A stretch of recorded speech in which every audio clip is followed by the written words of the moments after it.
একটা মিটিং করে নিয়ে সিদ্ধান্ত নিয়েছি বোর্ডের পক্ষ থেকে, এবং যেখানে যেখানে এগুলো হয়েছে এবং বেশ কিছু চিঠি পিডব্লিউডি রোডের ওপরও করা হয়েছে, পিডব্লিউডি ডিপার্টমেন্টকেও করেছি আমরা, যে জায়গাগুলো ক্লিয়ার করে মানুষের চলাচলের সুবিধা করার জন্য এই স্টেপগুলো নেওয়া হচ্ছে। কোন কোন জায়গায় এভিকশনের প্রোগ্রাম আছে?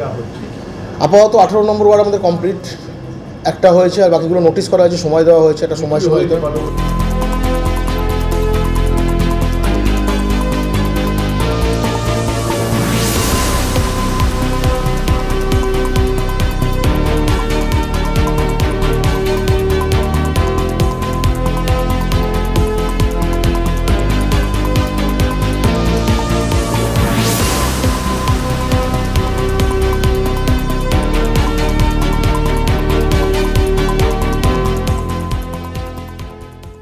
জঞ্জাল এবং আবাসের ক্ষেত্রে কাঁথি পৌরসভা এখনো পিছিয়ে রয়েছে। তো আপনারা প্রত্যেকেই জানেন যে পূর্বতন বোর্ড সেই আবাস যোজনার ক্ষেত্রে ব্যাপক দুর্নীতি করেছে এবং সেই দুর্নীতির তদন্ত এখনো চলছে, সেই তদন্ত এখনো শেষ হয়নি।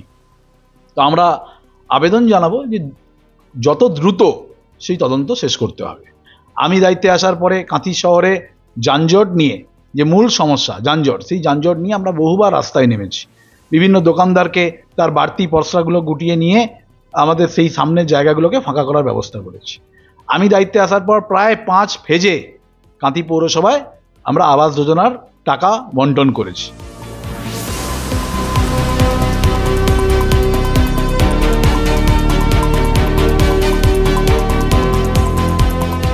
খুব স্বাভাবিকভাবে এটা মানে আমরা চেষ্টা করছি, প্রশাসন চেষ্টা করছে, এবং আমি আশা রাখছি আগামী দিনে আমরা অলরেডি ডেমলিশন করছি, কিন্তু আমরা আরো বেশি ইন্টেন্সিফাই করব, আরো বেশি এর গতি বাড়াবো, যাতে করে বেশি বাড়ি ডেমলিশন।